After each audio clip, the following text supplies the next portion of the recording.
if you truly want to win in this game, the game which is claiming your health back, your health which has been wrongfully stolen from you, then this game is not going to be easy. I remember it was just a couple of years ago where I was in full-time education and my morning routine looked something like this. So I'd get ready for school, as in I'd go to the bathroom, take a shower, brush my teeth, etc., etc. And so after I've done all of that, I would go downstairs and I'd begin the start of my breakfast. And this would include making a bowl of cereal. So that's the first thing I would have, with some milk. And, it'd be like Cocoa Pops or like Frosties, all those cereals that you get in the UK or wherever you are, just those sugary cereals. And then I'd have 2 pain au chocolats. So if you know what those are or not, they are pieces of bread with chocolate in them. So before I'd even left the house, I had already consumed probably at least 20 grams of sugar, if not more. And so after that, I would leave my house and go to the bus stop, and then I'd catch the bus. And I remember a year before this time period, which I'm currently describing, I would actually go to the shops. I'd leave my house early, go to the shops and buy some snacks so I could stuff my face on the bus ride to school. So, yeah, I would go to school eventually. I'd end up at school. And we had 2 hours of lessons before our first break. And so these 2 hours were split up into 1 hour lessons. So you have one lesson on one class, and then the next hour would be on a second class. And I remember by the time that first hour was done and the clock struck 1 hour, I would already be daydreaming about what snack I'd be buying from the canteen in 1 hour's time after the second lesson had passed. And so I was always craving snacks and I was always stuffing my face. And I remember in those days, I would share snacks on the morning bus ride to school, and all my friends on the bus would eat the same way. They'd be eating sugary snacks all the way up until school, and in school, at break, we go to the cafeteria and buy all sorts of snacks and biscuits and chocolate bars and sweets.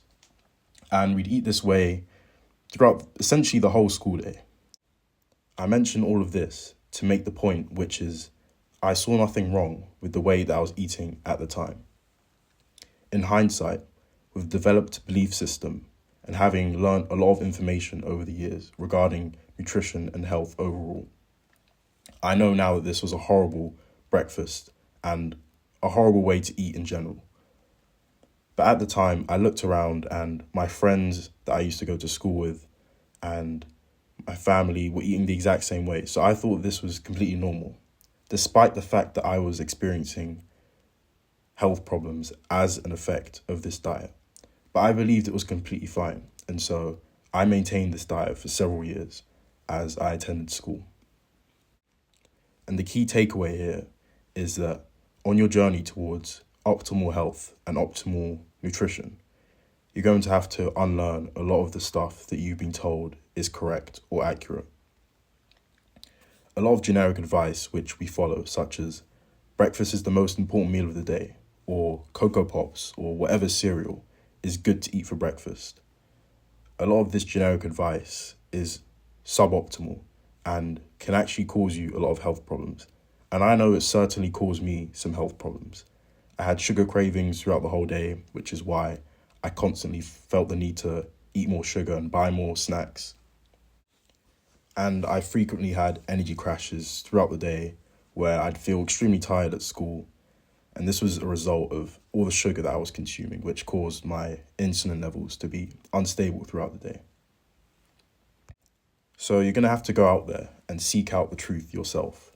The answers are not going to magically come to you because the advice which everyone follows is suboptimal. And that is why you're suffering and looking for an alternative solution.